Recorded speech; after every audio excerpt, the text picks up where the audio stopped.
मैं आज इस मंच के माध्यम से ये बात बताना चाहता हूं, क्योंकि मंच को मेरे को बताने का दायित्व है। मैंने कहा कि हम किसाऊ पर डैम बनाना चाहते हैं, अधिकारियों ने कहा कि हम किसाऊ पर बांध बनाना चाहते हैं। मैं बताना चाहता हूं इनको, आपने समझौता किया, एमओयू किया कि हम जो बिजली बनेगी उसका खर्चा 90% हम देंगे। आपने समझौता किया पिछली भारतीय जनता पार्टी। किसाऊ में 600 मेगावाट की बिजली पैदा होनी थी, 300 मेगावाट उत्तराखंड के ने देना था। बिजली बनाने का खर्चा 90% हमने देना था और बिजली हमको मिलनी थी। मैंने कहा ये कैसा समझौता है? उजड़ते हमारे परिवार है। पोंग उजड़ा, कांगड़ा में लाखों लोग बेघर हो गए। बीबीएमबी बना, बिलासपुर में लाखों घर बेघर हो गए। किसाऊ में बांध बनाना चाहते हो, और जो जिनको पानी की जरूरत है दिल्ली और हरियाणा को, उनका 90% पानी का खर्चा कौन देगा? केंद्र की सरकार।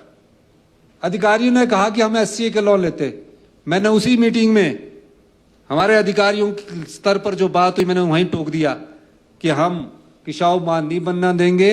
अगर आपने किसाऊ बांध बनाना है तो 90 क्या 100% आप तो ये 100% आप सारा खर्चा दोगे, तब हम परमिशन देंगे। हम मुकर गए।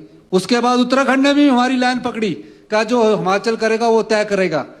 और मैं आपको बताऊं, पिछले दिनों जब मुझे फोन आया हरियाणा के चीफ मिनिस्टर साहब का, उनके चीफ सेक्रेटरी से, मैंने बोला चीफ सेक्रेटरी साहब आप बात करिए।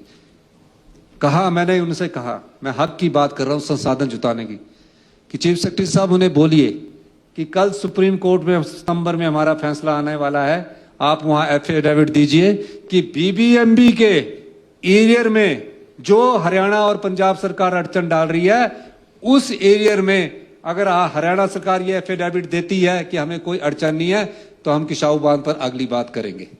ये दृढ़ संकल्प होना चाहिए जो शक्ति है, हमने कहा, और उसमें हम आगे बढ़ रहे हैं।